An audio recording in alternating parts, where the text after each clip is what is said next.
कहानी शुरू होती है रेमी नाम के एक आदमी से, जो अपनी पत्नी और बच्चों के साथ एक खुशहाल जिंदगी जी रहा था। वो एक पेंटर था और अपना ज्यादातर वक्त अपनी स्टूडियो में बिताता था। एक शाम जब रेमी अपने बच्चों के साथ बैठा था, तभी उसे महसूस हुआ कि वो कुर्सी में धीरे धीरे धंसता जा रहा है। वो हड़बड़ाकर उठ गया और अपनी पत्नी को ये बात बताई, लेकिन उसकी पत्नी ने इस पर ध्यान नहीं दिया और इसे सिर्फ उसका वहम समझा।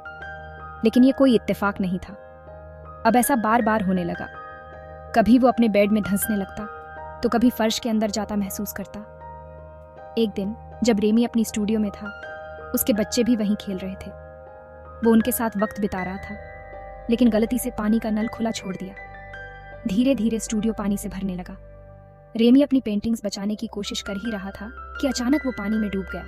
लेकिन जब उसने आंखें खोली तो वो स्टूडियो में नहीं, बल्कि एक विशाल नदी के बीचों बीच खड़ा पाता है। चारों तरफ ऊंचे पहाड़ और घने जंगल थे। सबसे चौंकाने वाली बात यह थी, आसमान में 3 सूरज चमक रहे थे। उसे समझ में आ गया कि ये पृथ्वी नहीं, कोई और दुनिया थी। रेमी ने देखा कि कुछ लोग उसकी ओर बढ़ रहे हैं, लेकिन इससे पहले कि वो समझ पाता कि ये कौन है, कोई अचानक उसे पानी के अंदर खींच लेता है। जब उसने फिर से अपनी आंखें खोली तो वो अपने स्टूडियो में था। किसी ने उसे वापस खींच लिया था। वो पूरी तरह से हैरान और डरा हुआ था। मैं किस दुनिया में चला गया था? रेमी ने अपनी पत्नी को सब कुछ बताया, लेकिन उसने इसे सिर्फ भ्रम कहा। तुम्हारा दिमाग खराब हो गया है, तुम्हें डॉक्टर के पास जाना चाहिए। लेकिन सच्चाई कुछ और ही थी। रेमी की पत्नी अपने बॉस को पसंद करती थी और उससे शादी करना चाहती थी। उसका स्टूडियो भी पानी में बर्बाद हो चुका था और अब उसकी पत्नी भी उसे छोड़ने की तैयारी कर रही थी। एक दिन उसकी पत्नी अपने बॉस को घर बुलाती है। रेमी उनसे शांति से मिलता है, लेकिन अंदर ही अंदर जानता था कि उसकी पत्नी अब उसे नहीं चाहती। पर कुछ कहने से पहले ही उसने खुद ही कह दिया, मैं जल्द ही ये घर छोड़ दूंगा। रेमी अपने परिवार के पास मदद के लिए गया, लेकिन किसी ने उसकी मदद नहीं की। अब वो और भी टूट चुका था। दुखी होकर वो किचन में कॉफी बनाने गया, जहां उसकी प्यारी बिल्ली बैठी थी। लेकिन तभी उसकी बिल्ली एक छलांग लगाती है और हवा में रुक जाती है। समय रुक चुका था। रेमी हैरान था। उसे एहसास हुआ कि उसके आसपास सब कुछ स्थिर हो गया है। घड़ी की सुइयां रुक गई थीं, पत्ते हवा में ठहर गए थे। सिर्फ रेमी ही था जो हिल डुल सकता था। अगले ही पल रेमी को महसूस हुआ कि वो जमीन में धंस रहा है। अचानक वो एक अंधेरी सुरंग से गुजरता हुआ फिर से उसी रहस्यमयी जंगल में जा गिरा। और तभी वो जंगली आदमियों का एक झुंड देखता है और उनके हाथों में हथियार। वो लोग उसकी तरफ दौड़ने लगे। रेमी के पास कोई और चारा नहीं था। उसने अपनी पूरी ताकत लगाई और भागना शुरू कर दिया। भागते भागते रेमी को सामने एक गुफा दिखी। वो तेजी से अंदर घुस गया। बाहर जंगली लोग खड़े थे उसकी तलाश में। लेकिन तभी रेमी को महसूस हुआ कि कोई अदृश्य शक्ति उसे खींच रही है। अगले ही पल वो वापस अपने घर के अंदर आ गिरा। हर तरफ सामान बिखर चुका था। रेमी ने अपनी पत्नी और परिवार को सब कुछ बताया, लेकिन कोई भी उसकी बात पर भरोसा नहीं कर रहा था। सबको लगा कि वो पागल हो चुका है। अचानक वो बेहोश हो गया। जब उसे होश आया तो वो अस्पताल में था। डॉक्टर उसके पास खड़ा था। रेमी ने उसे सब कुछ बताने की कोशिश की, लेकिन डॉक्टर ने भी इसे सिर्फ उसका भ्रम समझा।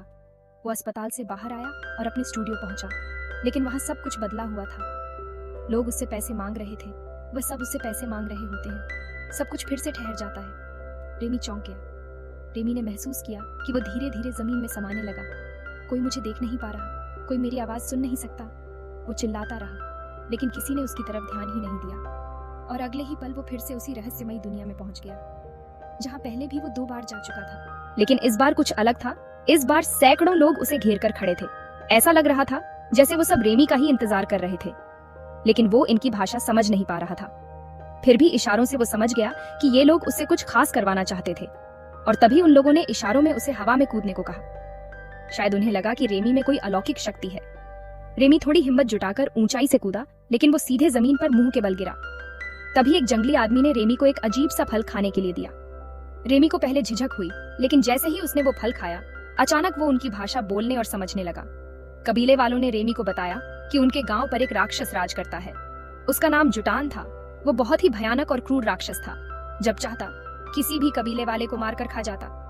कबीले वालों ने अपनी पवित्र किताबों में पढ़ा था कि दूसरी दुनिया का कोई योद्धा आएगा और उन्हें जुटान के आतंक से मुक्त करेगा। यही वजह थी कि वो अपने जादू से बार बार रेमी को उसकी दुनिया से यहाँ बुला रहे थे। लेकिन रेमी डर गया। मैं कोई योद्धा नहीं हूँ, मैं ये सब नहीं कर सकता। उसने साफ इनकार कर दिया। कबीले वालों को रेमी का इनकार पसंद नहीं आया। उन्होंने उसे उल्टा लटका दिया और जोर देकर कहा, तुम्हें जुटान को मारना ही होगा। लेकिन रेमी फिर भी नहीं माना। इसलिए उसे एक गुफा में कैद कर दिया गया। अब तुम यहाँ तब तक रहोगे जब तक जुटान को मारने का तरीका नहीं सोच लेते। रेमी को बहुत भूख लगी थी। उसने पास रखे एक अजीब से दिखने वाले तरबूज को उठाया, लेकिन वो फिर से अपनी असली दुनिया में आ गया। रेमी हैरान रह गया। उसके हाथ में अब भी वही अजीब सा तरबूज था, लेकिन इस बार उसने किसी को कुछ नहीं बताया। अब रेमी को पता चल गया था कि उसे बार बार क्यों बुलाया जा रहा था। जब तक वो जुटान को नहीं मारेगा तब तक वो इस चक्र से नहीं बच सकता। इसलिए रेमी ने खुद को शारीरिक रूप से मजबूत बनाना शुरू किया। अच्छा खाना खाने लगा, शरीर को ताकतवर बनाने लगा, क्योंकि एक बार फिर से वो दूसरी दुनिया में बुलाया गया। कबीले वालों ने उसे तलवार दी। अब सवाल था कि हम उसे रक्षा से कैसे निजात कर सकते हैं, कि इसका आसान तरीका है। रेमी ने गांव वालों को एक बड़ा सुझाव दिया। अगर तुम सब इस गांव को छोड़कर किसी और जगह बस जाओ तो तुम्हारी जान बच सकती है। लेकिन कबीले का सरदार गुस्से में आ गया। हम ऐसा नहीं कर सकते। अगर हमने ये जगह छोड़ी तो आसमान से बिजली गिरेगी और हम सब खत्म हो जाएंगे। यहाँ आज तक किसी ने इस कबीले को नहीं छोड़ा था। सबको यकीन था कि अगर उन्होंने बाहर जाने की कोशिश की तो वे जिंदा नहीं बचेंगे। लेकिन रेमी हिम्मत दिखाता है। उसने कबीले के कुछ लोगों को अपने साथ चलने के लिए तैयार किया। धीरे धीरे पूरा कबीला उसके पीछे पीछे बाहर निकल पड़ा। जब वे जंगल में आगे बढ़ रहे थे तभी जुटान के 2 सैनिक सामने आ गए। रेमी ने हिम्मत नहीं हारी, तेजी से वार किया, एक को खत्म कर दिया। बाकी सैनिक डरकर भाग गए। अब कबीले वालों ने रेमी को अपना नया सरदार बना लिया। रेमी अपनी असली दुनिया में लौट आया। इस बार वो सीधा लाइब्रेरी गया। वहाँ उसने युद्ध से जुड़ी किताबें निकाली, रणनीति और लड़ने के नए तरीके सीखे। किताब लेकर रेमी एक बार फिर उस रहस्यमयी दुनिया में वापस गया। अब उसने पूरे कबीले को प्रेरित किया, अगर हमें अपनी और अपनों की जान बचानी है तो हमें जुटान की सेना का सामना करना ही होगा। रेमी की बातें सुनकर कबीले वालों का जोश बढ़ गया। अब उन्होंने तय कर लिया कि वे जुटान के लोगों से लड़ेंगे। रेमी एक बार फिर अपनी दुनिया में लौट आया। इस बार वो अपने बेटे के साथ बैठा था। तभी अचानक वो फिर से जमीन में समाने लगा। जैसे ही उसने आंखें खोली वो देखता है कि कबीले के लोग जुटान की सेना से युद्ध कर रहे थे, लेकिन कबीले वाले हार रहे थे। इसलिए रेमी ने एक नई योजना बनाई। रेमी ने जुटान की सेना के सामने जाकर उनका मजाक उड़ाया। गुस्से में आकर जुटान की सेना ने उसका पीछा करना शुरू कर दिया। रेमी तेजी से भागते हुए एक बड़े लकड़ी के खोल में छुप गया और तभी कबीले वालों ने चारों तरफ से तीरों की बारिश कर दी। जुटान की पूरी सेना खत्म हो गई। अब सभी कबीले वाले रेमी के आगे झुक गए। रेमी उनका सरदार था और हर कोई उसकी बात मानता था। रेमी ने गांव में कई सुधार किए। अब वो इस दुनिया का सबसे ताकतवर इंसान बन चुका था। धीरे धीरे रेमी पूरी तरह से बदल रहा था। अब उसके अंदर पहले जैसा इंसान नहीं रहा। कभी डरपोक और सीधा साधा रेमी अब एक शक्तिशाली योद्धा बन चुका था। लेकिन अब वह अपनी ताकत का गलत इस्तेमाल करने लगा। शुरुआत में लोगों ने उसे सरदार मान लिया, लेकिन धीरे धीरे लोगों ने उसकी तानाशाही के खिलाफ बगावत शुरू कर दी। अब गांव वाले उसे मारने पर उतारू थे। रेमी अपनी जान बचाने के लिए भागने लगा और तभी रेमी अचानक जमीन के अंदर समाने लगा और फिर से अपनी असली दुनिया यानी पृथ्वी पर लौट आया।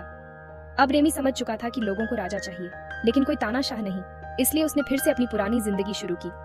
रेमी ने पेंटिंग करना शुरू कर दिया। इसी बीच उसकी मुलाकात एक लड़की से हुई। धीरे धीरे दोनों करीब आ गए, लेकिन अचानक फिर से रेमी जमीन में समाने लगा। वो फिर से उस रहस्यमयी दुनिया में पहुंच गया। यहाँ उसे बताया गया कि जुटान अब भी जिंदा है, तुम्हें उसे खत्म करना ही होगा। रेमी अब युद्ध नहीं चाहता था, क्योंकि जुटान बहुत शक्तिशाली था, लेकिन लोगों ने जबरदस्ती उसे जुटान की गुफा में भेज दिया। वहाँ जुटान उसके सामने खड़ा था। जुटान एक विशाल और खतरनाक योद्धा था, लेकिन रेमी ने अपने हथियार से सीधा वार किया। निशाना बिल्कुल सही लगा और जुटान खत्म हो गया। अब रेमी फिर से सबका हीरो बन गया, लेकिन अभी भी एक आखिरी रस्म बाकी थी। इस रस्म में लोग रेमी को मारने वाले थे।